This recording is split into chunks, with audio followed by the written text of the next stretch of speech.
after that lo-fi playlist that I got on, every day I would reach out to somebody new. Like at least I would try to reach out to at least 2 a day, every single day. And I know that's tedious, but hey, if you want it, you gotta work for it. Right. So, because no one else is gonna do it for you. You are now listening to the Music Business Dreams podcast, brought to you by KDMR Music. Yo, what's up, guys? Welcome back to the Music Business Dreams podcast. This is episode 12, and I am your host, Brandon Jackson.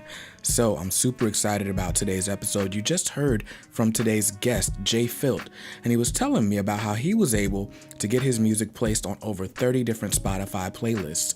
So you're going to hear about that, and you're also going to hear about his rise from session and freelance gig musician to being able to build an online empire, starting with free YouTube videos.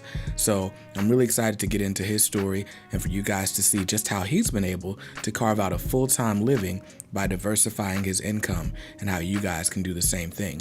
So before we get into that interview, I want to say thank you to everyone who listened in this past week with Jens the Guru. Now, if you missed episode 11, Jens was talking all about paid traffic and how you can use things like Facebook, Instagram, YouTube ads to find a relevant audience, people who really want to hear from you and will be engaged in your music based on other things that they like, and how to turn them into your fans and turn them into your paying customers. So if you missed out on that, you should definitely go back and listen. But I want to go ahead and shout out to everyone who joined the Indie Club this week. It's been really cool seeing the community grow and being able to help you there. So if you missed out or if you haven't joined yet, I'll leave the link in the show notes, but you can go to kdmr.us/indie club to join our amazing networking community that we're building. And without further ado, I'm going to go ahead and introduce today's guest. All right, so guys, I have the pleasure of introducing our next guest to the Music Business Dreams podcast, JFilt. Now, JFilt is a music producer, a multi-instrumentalist, YouTuber, author, and sound designer based in Atlanta, Georgia. Now, he's got 3 major passions: music, and more music. Now, you probably know of him already through his YouTube channel, VerySickBeats, where he gives out beat making tutorials, product reviews, and he features his own music. But we're going to get into all that. I'm going to let him talk about it. So without further ado, I'm going to steal his intro. Let's get into it. What's happening, man? Not Thanks for much, having man. me. Oh, no problem at all, man. Thank you for agreeing to do the interview. So, of course, I just read your intro, but I feel like no one can tell your story better than you can. So why don't you tell the people a little bit more about yourself? Okay, well, I'm pretty much just a guy who loves music, man. I was born in Cincinnati, Ohio, raised in Cleveland, Ohio, from the age of 2 all the way up to like 18. Went back to school in Cincinnati. I went to the actually Conservatory School of Music from the University of Cincinnati. Majored in, electronic media, got a BA. So, I studied this thing, so I focused in audio production, moved to Atlanta in 2005 and been here ever since. Just got heavily more into music, which is why I moved. Plus I got family in Atlanta anyway, so it just made sense. So, it's just a passion I have. I used to teach piano lessons. I'm a musician. I came up playing keys at a very young age. I never really had, formal training, although I started on the trumpet. But don't ask me to play the trumpet. I suck.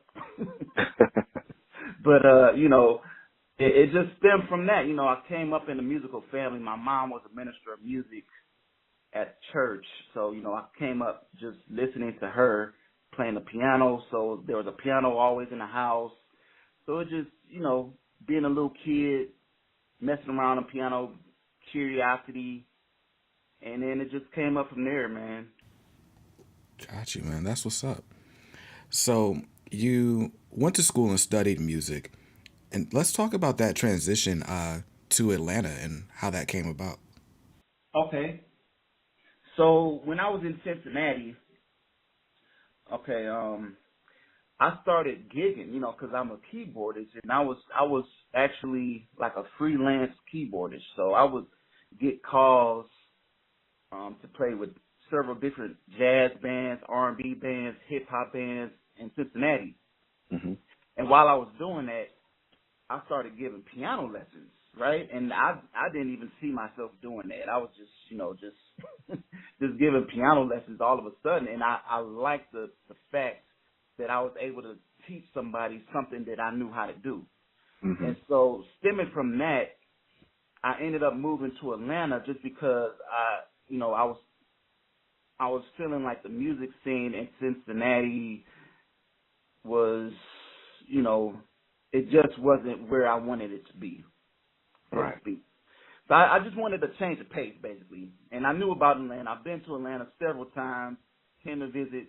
A buddy of mine actually prompted me to come down visit him, and we just hung out. And he was already living down there. He was a drummer, actually. And shout out to DJ Burrell if he ever hears this. But anyway, he prompted me to move down there.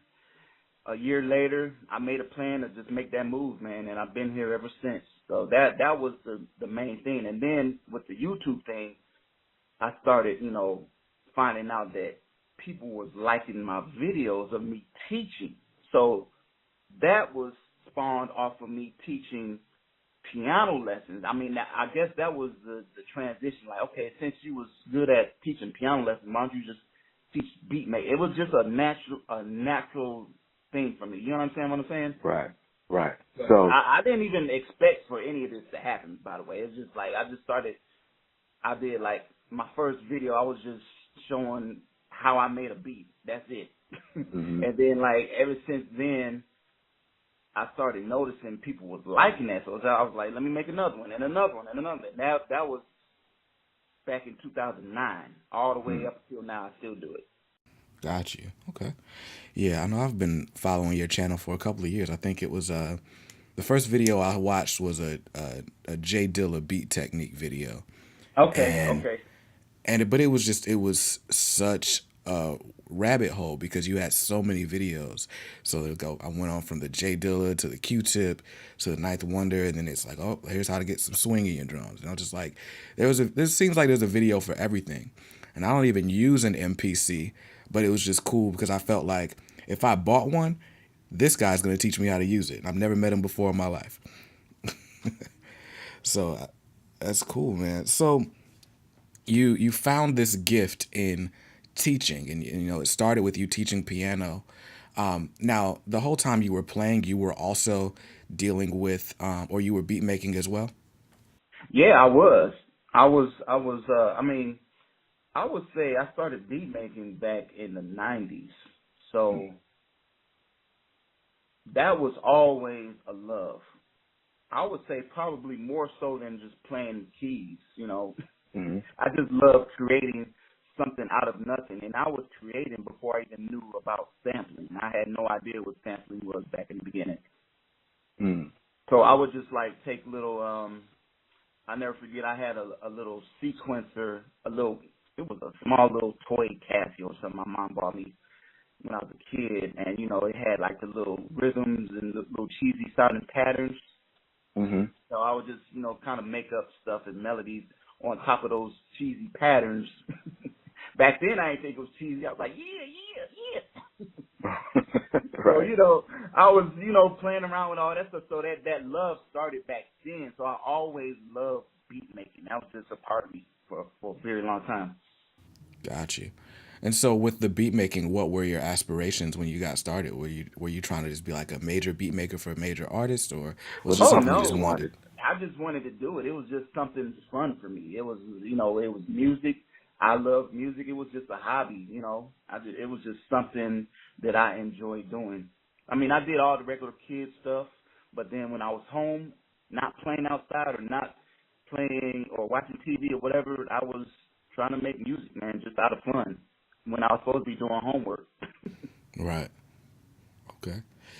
So let's talk about what were some of the, if any, what were some of the early struggles you faced in your career?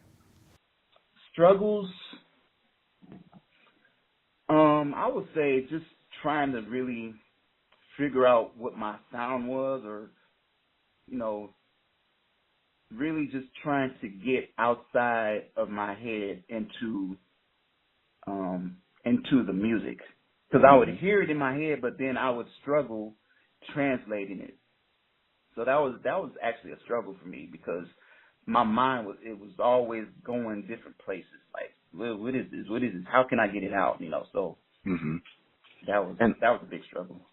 And so to overcome that, did you find that it was more of a technical issue where you like didn't know how to use the equipment, or was it like having access to certain sounds, or what kind of helped you through that, finding your sound? I think part of it was having the access to certain sounds, yeah. Because if you really, really follow my music, I would say like a very prominent instrument that I use a lot is the Fender Rhodes, and that was influenced from Herbie Hancock. So listening to Herbie Hancock, I'll never forget, like, the album that changed my life was Headhunters. And so, and my dad had that on vinyl. I used to go through my dad's vinyl collections like all the time, and he had all this crazy stuff. So I came across that album, and I didn't know what the Fender Rhodes was at the time, but I loved that sound. Right. So I ended up getting one like years later, actual Fender Rhodes that I have to this day. And when I got one, I was like, okay, I need to start making beats with this. Like, this is what I want. And then that started to really, really curate the sound of JFilt. Even though I use all different kinds of sounds, that sound is in a lot of my beats. Okay. And so how would you describe your sound? You know what? I was thinking about that, and I think it might be in the Spotify bio. It's like, I'm trying to remember what I said, but it's like, I would say it's a combination of different things. Like, I came up in Ohio, so that's like really known for funk. You know, you had Bootsy Collins, I had James Brown, his record company came out of there in Cincinnati, you know, Zap. So I would say funk / experimental / gospel, because I'm also a church musician. So I play at the church even to this day. So / did I say funk? Yeah. You know, with the boom bap, with the soulful lo-fi, all that is combined, you know, into my own little flavor, I guess. Got you. I just like to be free with it, you know. I don't like to have boundaries, and I to be honest with you, I really don't even like genres. I mean, I think you should just do whatever you feel at the moment, no matter what it sounds like. So. Right. Yeah, definitely. I know one thing I tell artists a lot when it comes to making better music is to allow yourself to be inspired by other genres, right? So it's like, okay, if you're making boom bap beats all the time and you feel like you've got, producer block or writer's block or whatever, go listen to a Coldplay album. Go play around with like some Lil Jon synth packs or something. Like, just do something to unlock that creativity, because there's always different things out there to be inspired by. Exactly. So I also say, go ahead. go ahead, I'm sorry. Oh, no, you're good. Go ahead. I was going to say, you can also, just kind of feed off of your environment. I've told people to, listen to your surroundings. Go take a walk. Listen to traffic. Listen to nature. That stuff inspires me. Just life, people. You could look at people's expressions and, try to get feelings and translate that into music. So it's whatever is inside you. It's whatever comes out. That's what's up, man. So, and you talked a little bit about getting into YouTube, but I'm interested to see, what was it that caused you to post your first video on YouTube? Well, I was watching YouTube for a little while before I even started my own account, and I believe, what was it? I just saw some I can't remember if it was Kev Brown. I know he was one of the very first beat makers, producers to ever post like a beat making video, and that inspired me like a lot. Mm-hmm. So I guess I would have to say that. Got you. And so as you started posting things and, realizing that people liked the videos and so you started doing it more, were you ever afraid that by teaching beat making skills that you were like raising up new competition or you might be taking yourself out of the market? Never, not one time.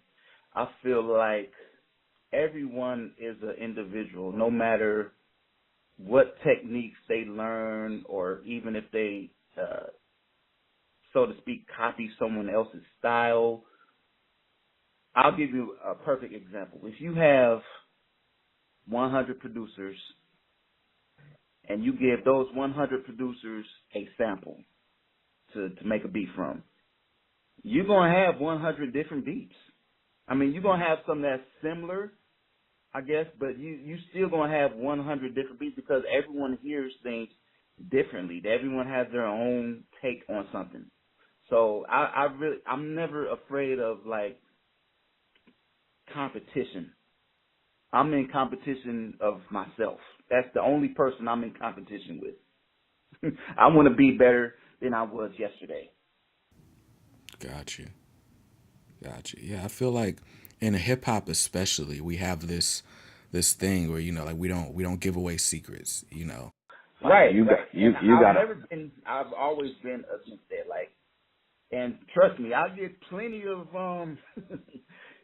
for the lack of a better term, I get a lot of hate from that. Like, a lot of people don't like the fact that I do a lot of these videos, and all that does is just fuel me to do it even more. Mm. See, I'm that defiant dude. Like, stop!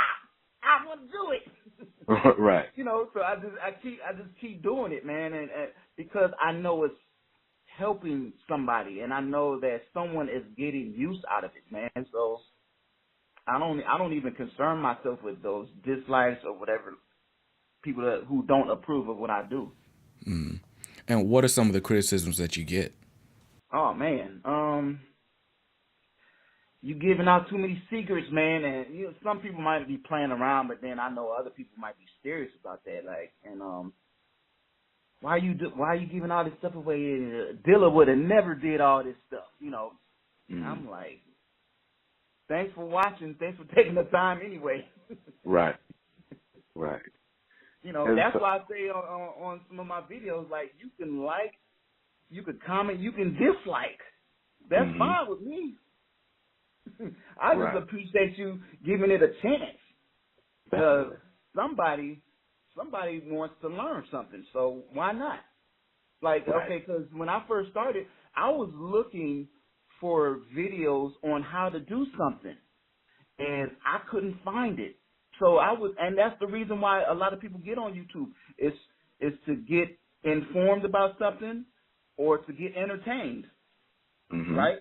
So I was, if I'm getting on the internet or YouTube or whatever, I want to learn something. I'm gonna get, I'm hoping that I can find that answer or a solution. So when for example, my ebook, I was actually looking for that product. I couldn't find it, so I had to make it myself. Got you. And so let's talk about you kind of being able to monetize the education that you provide. I mean, I've seen you produce sample packs. You've got the Patreon where you give out different sample chops. How did the business side of you teaching come about? I would say it came about from just figuring out different ways to create income streams, because it's not just about selling beats. A lot of cats think that that's the only way you can make money if you're a beat maker is by selling beats, and that's just like the furthest away from the truth ever. So when I found out that, there's other ways that you can do it or monetize. I was like, let me go ahead and it just made sense because, you know, from the teaching aspect, I didn't know at first that you could sell online courses and stuff like that. I never knew that stuff until I came across a video on YouTube, like how to do this, how to do that. So I was like, okay, let me go ahead and get into that game. And then about with the sound kits, I'll make sound kits. Why not sell them? You know, and all that kind of thing. It's just trying to figure out different ways to and to be creative at the same time. You know, it's just all about your creativity. And then if you can monetize off of that, then go for it. Right. And because you're doing this full time now, right? Yes. Yes. Gotcha. And what do you feel like was the key to helping you go full time? The key is to stay consistent and to act like you're still working your 9 to 5. In other words, I still get up in the morning, even if I don't want to. You know, I set my alarm. I get up real early.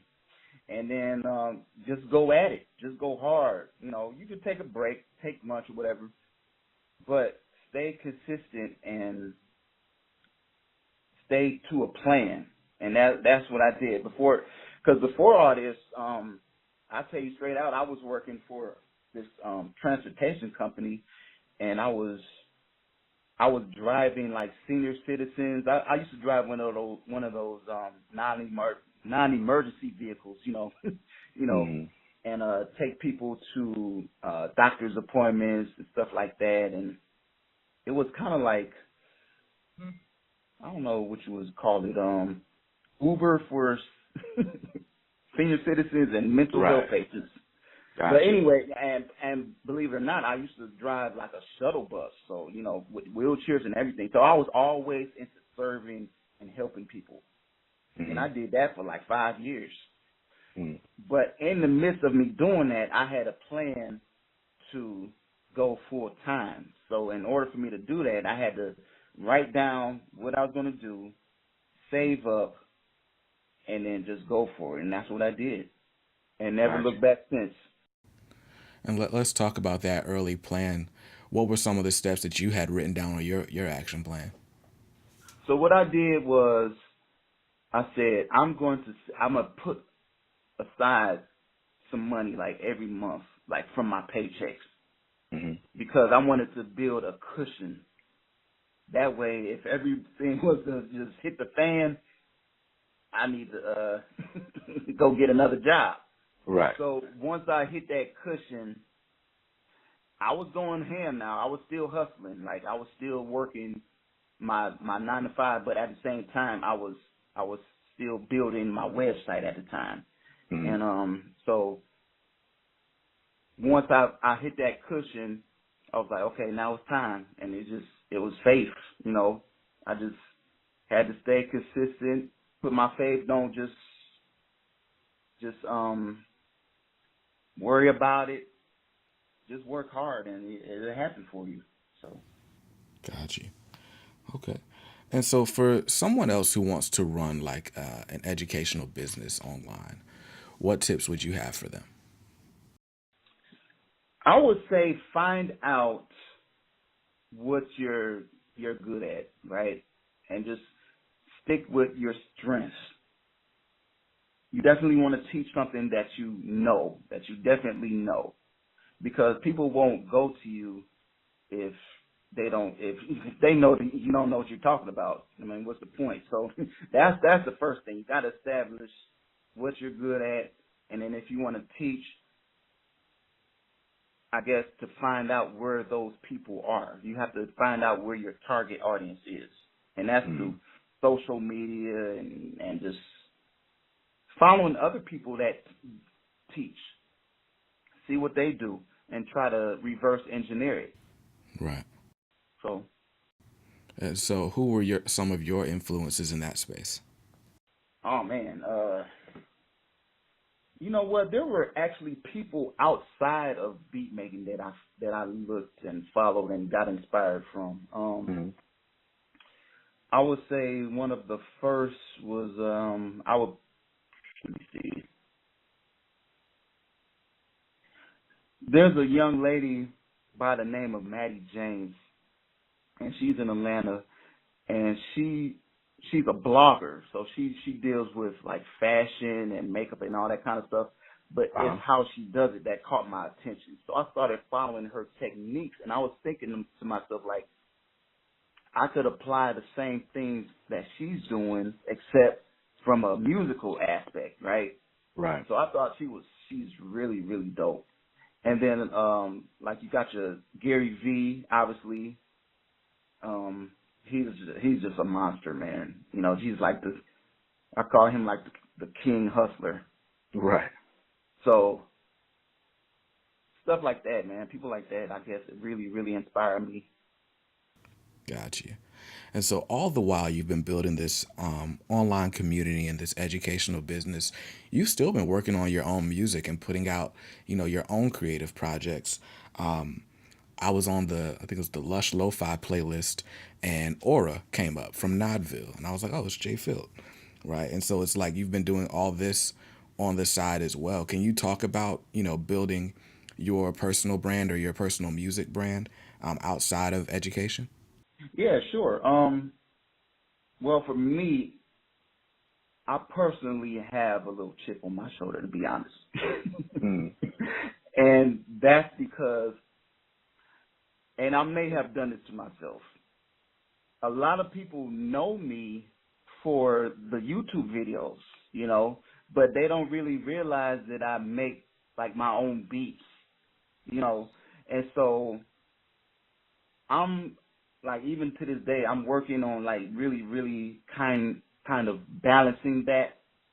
You got JFilt, the tutorial guy, and then you got JFilt, the artist. Right now, the tutorial guy is way, way, way, way more popular than the artist. And I'm trying to shift that. So that's and it's tough, but with that whole Spotify thing, being on Lush Lo-Fi playlist, that's been helping me actually. So that was a blessing. So I'm still working, man, just like everybody else. I'm just grinding. Word. And so what are some of the steps you're taking to get your music out there? Well, social media, what I try to do now is like, okay, on my Instagram account or Facebook or Twitter, what have you, anything that I do new musically, I post it. And then I'm like, if you want to hear the rest, go here. It's on Spotify, it's on Apple, iTunes, whatever. And then also what I've been doing lately is posting my videos onto my YouTube channel, just making videos of the like newer music that I've released and just make a video out of it. Or I might do a tutorial utilizing a beat that I just released, or showing how I made that beat or what technique I used to make that beat. That way people will be like, okay, I can hear that beat, because a lot of times people will be like, can I hear the rest of the beat? Because on the YouTube channel, I'm just starting the beat. I never finish it on YouTube. So a lot of people like, I want to hear the finished beat. Filt, what's up? So that gives me a reason to go ahead and upload videos. I'm sorry, do you hear that AC? Is that too loud? No, it's all good. Oh, okay, because AC is blasting over here. All right, so so that's basically where I'm at with that. Got you. And now for the playlist, is that something that you had to submit to, or did Spotify just kind of give you that love? Okay, so Spotify is so, it's just like the Matrix, man. You don't know what the heck. That's like, okay, so Spotify has a lot of these algorithms. And I think that Lush Lo-Fi playlist is one of those algorithms. I mean, there's no playlist curator for that playlist. That's actually a Spotify playlist. So I guess the computers, their math, found my song and just put it on there. And I was like, wow, I was totally surprised by that. Like, that's pretty cool. That's what's up, man. So what I do now, okay, so I'll tell you this. If I want to, try to get on more playlists, what I'll do is become like a low-key stalker, meaning like I'll go to these playlists with people with their names on it, right? So if their name is on the playlist, I'll click on that name, and I'll see if they're on Facebook or, you know, Instagram, wherever, and reach out to them. Be like, I got a beat that will fit. I think will fit on your playlist. Check it out. You know, and just go from there. And what would you? Because I've heard that technique a few times. Like as far as people who are like, okay, here's how to promote your music on Spotify. That's one of the top methods, but it seems like so tedious. What would you say your success rate is using that method? I'll tell you this: it's a numbers game. It is truly a numbers game, and it has worked for me. I've gotten on, man. I think right now I'm on at least 30 playlists. I think probably more than that, but you're going to get a lot of non-responses as well. So it's a numbers game. I couldn't tell you the percentage or what the ratio is, but as long as it goes back to being consistent. So what I do is, and I'm kind of slacking right now to be honest with you, but when I first, after that lo-fi playlist that I got on, every day I would reach out to somebody new. Like at least, I would try to reach out to at least 2 a day, every single day. And I know that's tedious, but hey, if you want it, you gotta work for it. Right. So, you know, because no one else is gonna do it for you. Right. So, you know, I would get on and reach out to these people. And then here's another thing. I was watching a YouTube video, and I forgot what the guy's name is, but there's a website that you can get on, and it tells you, it gives you pretty much like the data for each artist that's on Spotify. And then you can find out what playlist they're on. And you go to that playlist and then just, you know, do your research on whoever started the playlist. And the name of that website is, I think it's called Chartmetric. That sounds familiar. I think you're right. Yeah, that's a really, really good. I want to find it, make sure that I'm telling you right. I don't want to tell you no false information. Gotcha. Yeah, it's called Chartmetric. ChartMetric.io. So Chartmetric.io. Definitely check that out. Cool. And I know you're a part of the Controllerized Collective. Oh yeah, and, that's my fam. Yeah. And so we had Stolen Drums on the podcast, I think for episode 4 or 5, I don't remember. But he was talking about how, you know, Spotify has helped him pay a lot of his bills. Have you seen the same sort of financial returns from Spotify as well? Well, I tell you this, I can't pay like a mortgage, but I could pay like a water bill or a gas bill, so that's cool. And I've really, to be honest with you, I've just kind of gotten onto Spotify, you know, like that. Like I'm kind of late, but no, it's definitely something with potential to make some nice income. Definitely, because I could see it. Because like I said, I could pay a water or a gas bill, and every dollar counts, right? Exactly. And I like to get into that, not to like get into people's pockets too much, but you know, you hear a lot about, oh, Spotify doesn't pay much. And I feel like because of that, artists don't put the effort in to, you know, getting their music on Spotify or pitching to playlists. And it's not just Spotify. There's all sorts of streaming services. But because streaming has got such a bad rap as far as the payouts, you know, a lot of artists don't put that time and effort in, especially on the independent side. And so I like to dispel those myths when I can. Right. Because I mean, as part of like an integrated strategy, it can be really helpful. I mean, like you said, Spotify's helping you pay like a water bill or a gas bill. Cool. That's fine. I mean, that's a bill being paid. And now you can focus your attention on something like a sound kit or something that's going to give you a more immediate return for like your mortgage. And so I feel like the name of the game for independent artists is diversity and making sure, like you said, you have those multiple income streams. Exactly. You know. Because all that stuff adds up. That stuff adds up, bro. Right. And so, and I'm going to give away a little secret here, but I've got a program I'm working on called Mastering Music Revenue. And in it, I give out this framework for how to find success financially in music. And so I've got it's three categories. There's active income, and I've got semi-active income, and then passive, right? So passive is going to be stuff like your Spotify playlist or your streaming revenue, because you never know how much you're going to get, and it may come one month and it may not come the next month. But for the most part, you don't have to worry about it. It's going to come when it comes. So that's passive income, right? And then your active income may be something like selling t-shirts or printing up t-shirts and selling them, or going out and playing live shows. And then you've got your semi-active, where you do the work one time, or you have to do it a few times, but you get paid more than one time off of that one round of effort, right? So for you, that might be something like a sound pack, where, all right, you put some time in, you create a sound pack, and for a couple of months, it's the hot ticket, right? But, things get old, people want new sounds, so you've got to make a new sound pack again at some point. Right. But I mean, if you put revenue streams from all three of those categories together, it's easy to come up with full-time income, as opposed to you trying to focus on one thing, and maybe one month it works for you and maybe one month it doesn't. Right. That's exactly right. That's awesome.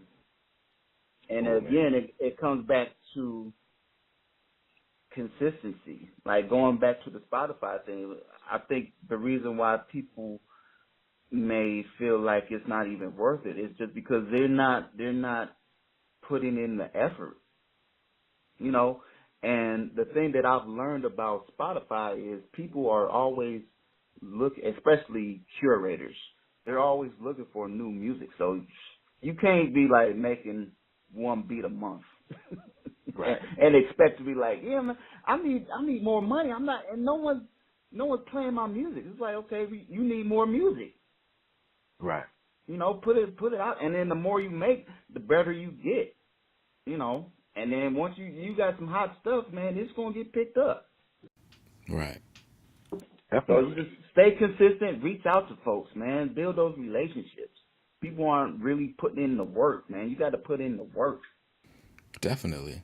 And I mean, like you said, you've got picked up by maybe like 30 smaller playlists that are, they're all, user generated playlists, right? But the more activity you get around your music and the more playlists you find yourself on, the more Spotify is going to notice and put you on some of those algorithmic playlists like the Lush Lo-Fi.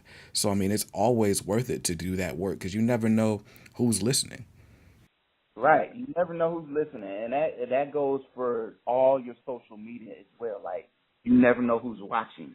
Cats will come out and send me a DM, be like, I need you could you do this for me? Or I would love for you to check out this product for you to review or whatever. It's crazy. So just, you never know who's watching. Got you. And so in that vein, I want to ask you, what's one of the most unexpected opportunities you've gotten just from, your consistency on YouTube and social media?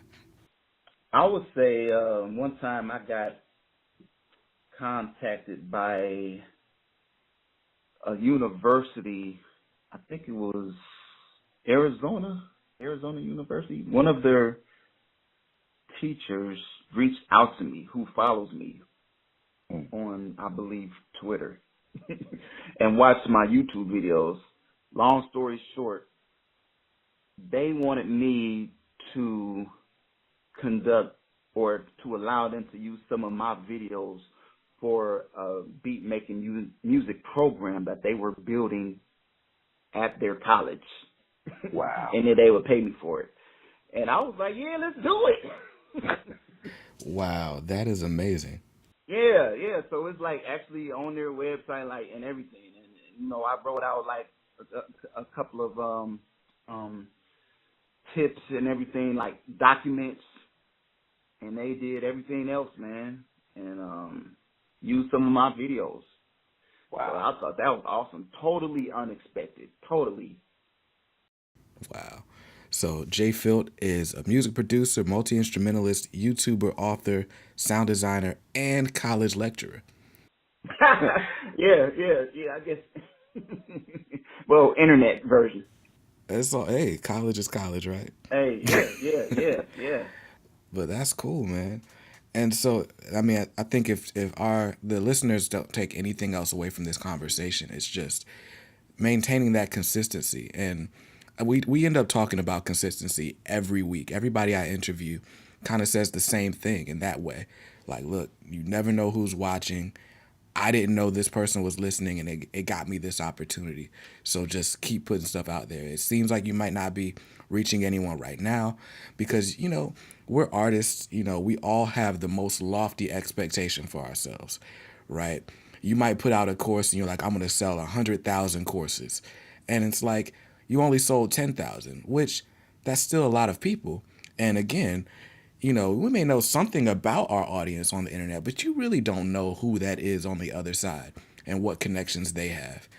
So everything that you get out there, whether somebody downloads your music for free, whether they just happen to see you on YouTube, all of that is giving you more and more opportunities to be seen for something even bigger and even better. True. Absolutely. Cool. So I want to get into a little bit of a lightning round before we wrap up. So I'm going to put you on the spot. Is that cool? All right. So who are your top 5 beat makers?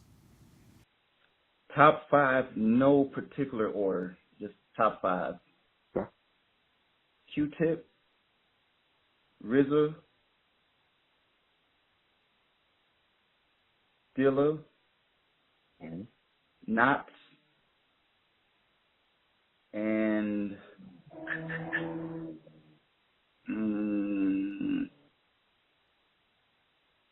I would say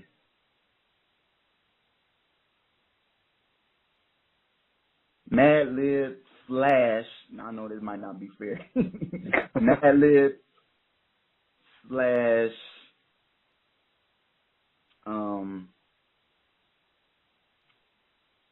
the 5 is so hard for me, man. Right. I'll just leave it at that. Okay. Q-Tip, RZA, Dilla, Knots, and Madlib. That's a respectable list. I could live with that one. So if you're stuck on an island, right? And you can only sample one artist or group for the rest of your life, who's that going to be? Ahmad Jamal all day. Right. Ahmad Jamal. He's like my favorite artist of all time. Like music, piano. It goes really deep for me. And we don't even have the time for that, but I would say Ahmad Jamal all day. Okay. And what's your equipment setup like right now? Right now, I use the MPC 2000 XL. I use my SP404SX, SP303, and I run everything through my MacBook Pro. My DAW is Pro Tools 12, and then I have like a bunch of keyboards. And I use everything. That's what's up, man. It sounds like, with all of that and just the years of knowledge you have, it's got to be hard for you to ever have like a creative block. Oh no, and that's I've actually wrote about that. Like this is so easy. If you do get into a creative block, it's very easy to get out of it. Believe it or not, it's very easy. I'll give you one tip real quick. Like you feel like I can't think of nothing. I'll tell you what to do. Go to an old beat that you have not touched in a minute. A lot of us have old beats that we think are whack. That's if you did not delete it. Right. Go back to that old beat, right? I guarantee you're going to hear something else with it. Boom. There you go. You back on the block. Got you. Definitely. Yeah, because there's beats that I've made, and I don't even really make beats like that anymore, but there's beats that I made in college, and I went back because I just had them on my computer. I was, migrating files. I'm like, oh, let me go listen to this stuff.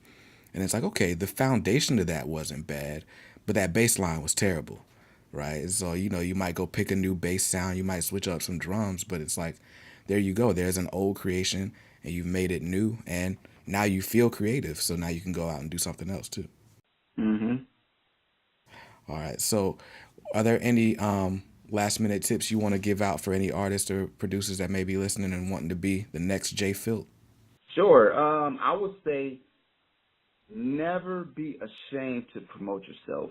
Never feel like you're over promoting yourself, and never assume people know what you're doing. You got to tell them everywhere. Don't. And it's like nowadays, just being on Facebook alone is not enough. You need to be everywhere. Use this free social media. Again, free. You don't know. What if one day you got to pay to post on Instagram? Wouldn't that be like, oh God? Right. So use this while you can. It's free. So I tell people, man, post as much as you can everywhere. Mm-hmm. JFilt, myself, there's people that don't know that I'm on Instagram. And they know that I'm on YouTube, but didn't know I was on Instagram. Because I got a DM the other day, like, I didn't know you was on Instagram. Yeah. And I can't be surprised off of that. Right. You got to tell folks. Same thing with Twitter. Same thing with Snapchat. All of it. You got to tell everybody everywhere what you're doing. You have to expose yourself and never be ashamed to do that. I mean, because that's the only way you're going to let people know that you exist. Put stuff out there. Don't try to be perfect. Just put stuff out there because there's people looking for what you have to offer, point blank. Got you. Nice. So before we go, why don't you shout out your socials and everywhere people can connect with you? Okay, so everywhere you can find me as VerySickBeats. All one word, no funny spelling. Some cats like to, anyway. With the Z is very sick, no Q or nothing like that. Very sick, VerySickBeats. VerySickBeats. VerySickBeats. You can find me everywhere. Just put that in Google, Okay. whatever. Got you. And you've got a Facebook group as well, right? Yes. Now, shout out to We Do Beats. So We Do Beats is just basically a community of producers who showcase, their stuff. And it's basically, I put that together as a way of inspiring one another. And actually, that started out on SoundCloud. It started out as a SoundCloud group. But then SoundCloud ended their whole group thing for whatever reason. Mm-hmm. So basically we had to shift. I'm sorry, it started on Periscope. That's right. It started on Periscope. And so what I would do is I would get on Periscope and play people's beats. I would just get on and play people's beats and get opinions on, like, what do you think about it? Is it a 1 or a 5? Right. Just rate it and just if it's whack, tell us why. What could be done to improve it? So I would do that, right? And so we had moved to SoundCloud from there, just doing SoundCloud groups or a SoundCloud group to showcase those beats, and I would play the beats that were posted on SoundCloud. Then that ended, so then we shifted that to Facebook groups. So now it's just, people just post stuff on Facebook.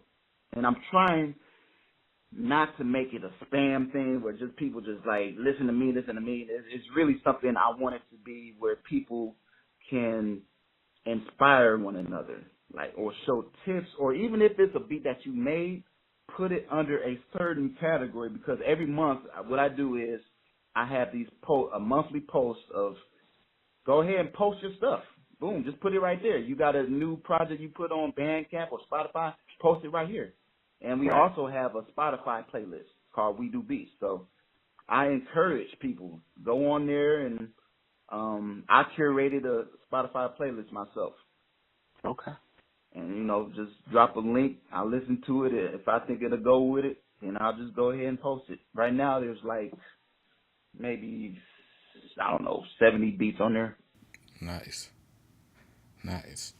All right, so we've got all that. And I'm gonna leave all the links to all your socials as well as the We Do Beats community in our show notes, so everybody can access that. And oh wait, it's a no trap zone, right? Yes. That's like the only rule. No trap zone. We just not doing that over there. Trap is everywhere. And again, I don't want people to get this twisted or confused. It's like, it's not a hate towards trap music at all. Mm-hmm. It's just a specific sound that we do, that we want. It's like those cats that I named.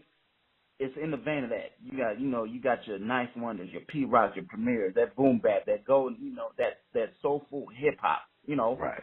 And right. that's all it is, It's just another avenue for people to display that type of sound. That's all it is. And I think that helps if because if you're an up and coming beat maker, it's not necessarily, if your style is like in the vein of a Q-Tip or a Dilla, it's not always going to be helpful for you to listen to like a Zaytoven style or to get tips from someone who's doing like that style beat, like the Internet Money type producers, right? I think there's a lot of stuff that's transferable knowledge, but for someone who's just starting out, it's a lot easier to learn from someone who's making stuff that you want to sound like. Right. Cool. And so somehow I've started the conversation over again, but we will go ahead and wrap up. Like I said, I'll leave all your socials in the description below. And I wanted to thank you for taking the time to speak with us, sharing your knowledge and your insight with our community. I'm trying to have this as a resource for not only artists, but for people to see other sorts of roles in the music business so that we can all build these creative careers without feeling like we have to be stifled by whatever people put on us, our family puts on us. So thank you for being so forthcoming with your time and with your knowledge and insight.